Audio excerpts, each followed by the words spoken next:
The mic is on, and this is Georgy. Welcome to Film Student Diaries. What's up, dear listener? The dark clouds are getting ready with a heavy downpour here. What about where you are right now? I hope you have listened to the introduction episode. Like I said in it, this channel won't be concentrating only on the obscure facts on Malayalam movies. So, this episode falls right under the category Writer's Block, in which I'll walk you through each of the steps to reach our destination, a screenplay. I'd be sharing how I write my screenplays, right from level zero, so you don't have to be worried if you're just an aspiring writer or director with no prior knowledge. That is totally fine. If you haven't listened to the previous episode, please do check it out. Before I get into the topic, I have to tell you this. Last week we lost Irfan Khan and Rishi Kapoor. Rest well, beloved masters. I don't know what else I should, do. See, to be frank, I haven't watched a lot of movies led by Rishi sir. His golden age was before my birth. I'm a 90s kid. Moreover, the fan in me has a little bit more affinity towards Irfan Khan's performances. And secretly, I was always counting him as a sort of guru whom I haven't met. A guru? Why? On what terms? Well, ages back, when I was in Mumbai, working as a slave intern in some production firms for TV channels, I was staying as a paying guest in an apartment in West Malad. Every night, my house owner sips 2 pegs of blended scotch like a machine. I'm a teetotaler, but if I'm free, he would ask me to sit with him, and he would encourage me to open up my worries and dreams. Being a pessimist, if I open up, even my happiness will have a tinge of sadness in it. Each time, he would advise me citing Irfan Khan's example. Apparently, Irfan Khan stayed somewhere close to our apartment a decade ago or so. I'm not sure whether those stories are true. This uncle used to narrate that Irfan, a National School of Drama alumnus, was doing small gigs in TV serials, had to borrow money to watch Jurassic Park in 1993. After 21 years of hard work, he got a chance to star in the 4th installment of the franchise.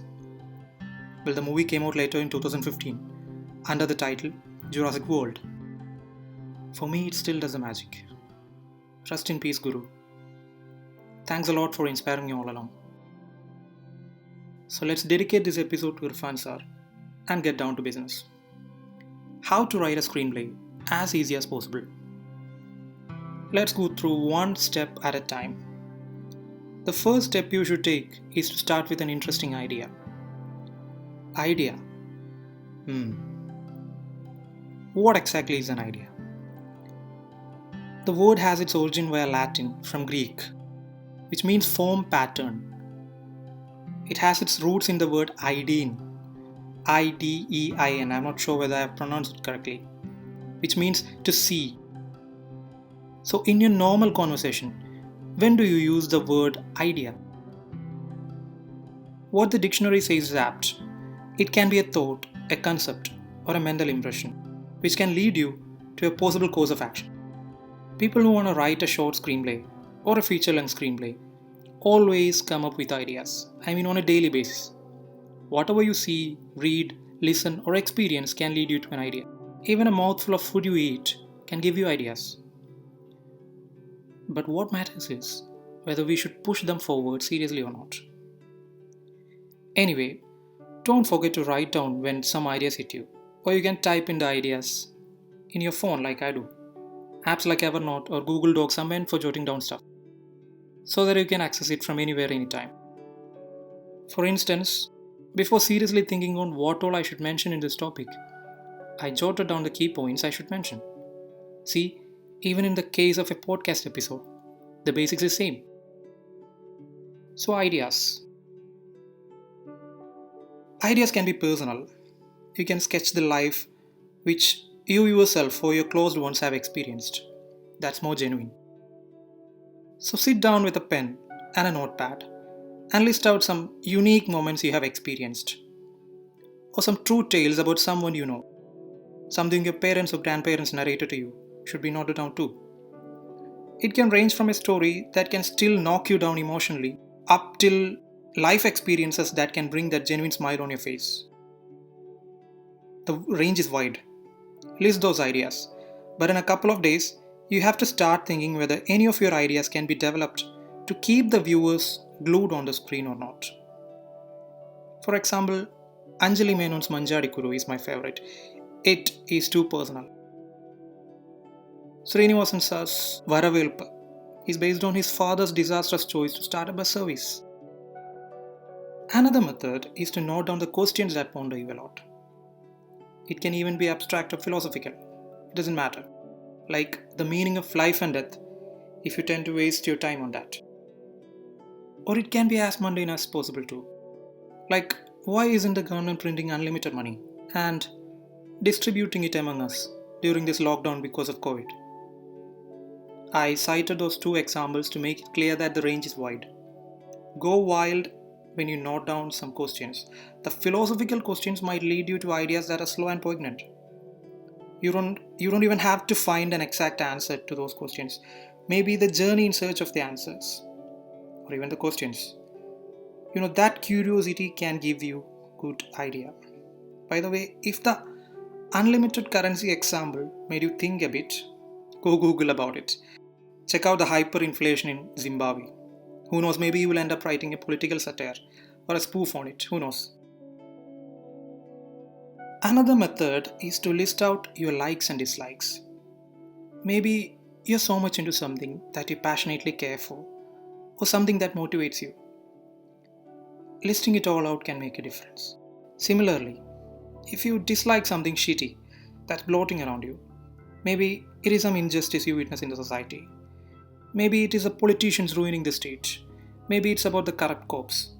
Maybe it's, I don't know, maybe your boss or your ex trying to manipulate you. Whatever be it, list it out. Maybe that anger that's consuming you, on the wretchedness that you see in the society, can form a fuel for your pen. Do you get me? Okay, what if you have tried out what I have said, but nothing is popping up as I have claimed? But at the same time, you would like to write something too, on your own. Some of you must be wondering, I know. Well, seek and you shall find. You must be having a special kind of interest towards one or two particular genres of movies. Maybe you love slow dramas more than thrillers. Maybe in particular, you love science fiction more than rom-coms. Maybe horror. Whichever be it, find reading materials which will suit that taste of yours. Yes, you may read fiction, but preferably non-fiction. Why more importance to non-fiction? Writers who have penned at least a story must have read thousands of stories before their turning point. But this doesn't mean they have compiled what they have read to form a new story. Yes, bits and pieces of some perfect stories remain with the readers for long. Maybe knowingly and unknowingly, some of those will reflect in what they write to. But otherwise, a writer writes a perfect story because he or she must have reflected real life in it. The genuine stuff. If you are trying to push a story into the structure of something else, there is a high chance you're going to get a degraded output. Masters made brilliant movies. Most of the next generation tried to steal what they made and degraded their quality. Actually, instead of thinking, how come masters made the genuine classics? In every following generation, a major chunk of writers and filmmakers are still trying to do what some of the writers and filmmakers, like them, stole from their previous generation. This is one major reason why we can identify a large percentage of movies which are formulaic. Every ordinary viewer can identify the pattern when they are 10 minutes into such movies. By the way, I was not mentioning that adapting a book to a movie is bad.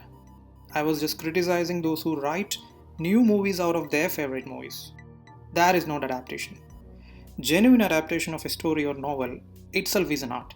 I'll definitely do an episode on it in the future.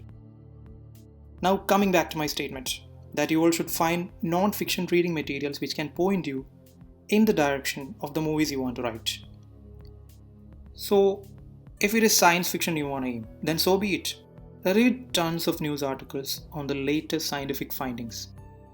It will be boring initially, but trust me, it gets better when one idea strikes you.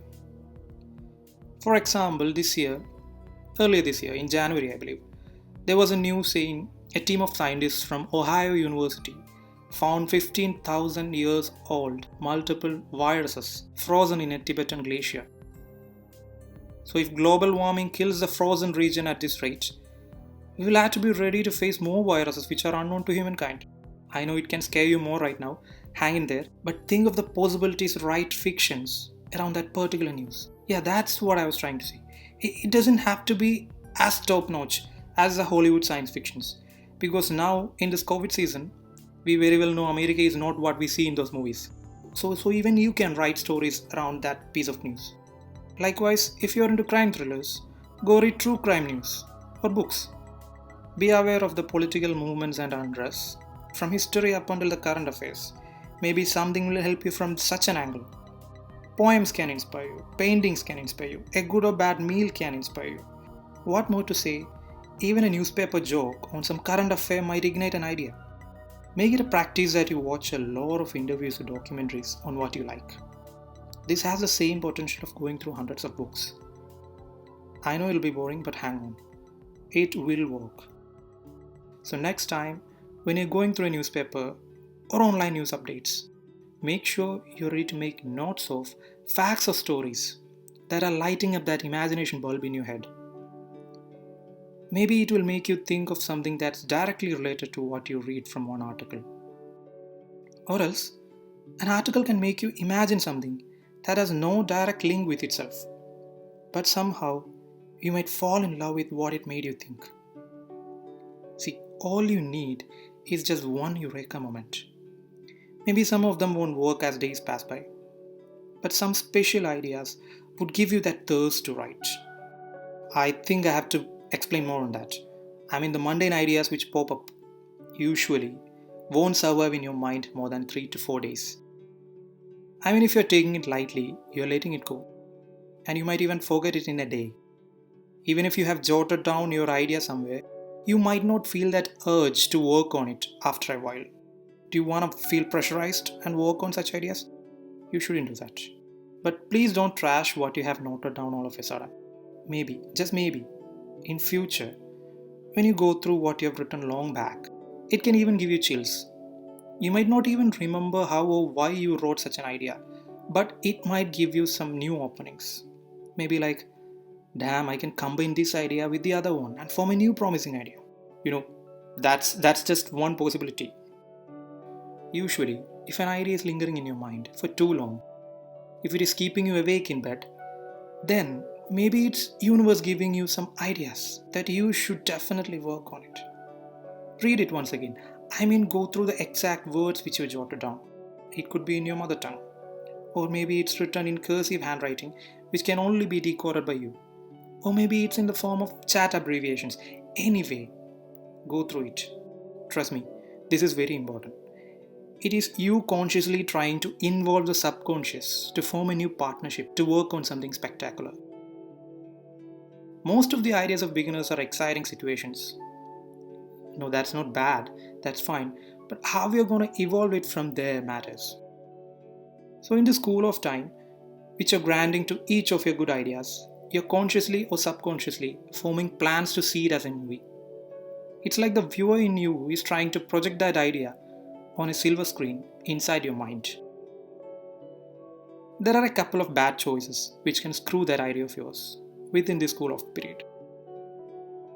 Your idea can be unique, but on your way to make it apt for a screenplay, you might mix it up with too many cliches. See, you should learn to say no to yourself. Very rarely, cliches should be embraced, and if you're doing so, those cliches should be treated in a different way, and altogether your idea might succeed. Otherwise, restrain yourself. It is like adding too much water to the milk to sell more milk. After a moment, these cliches are going to overtake your over-diluted idea.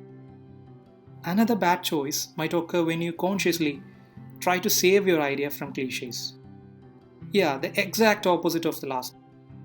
Too much pressure on yourself can mess it up too. How exactly?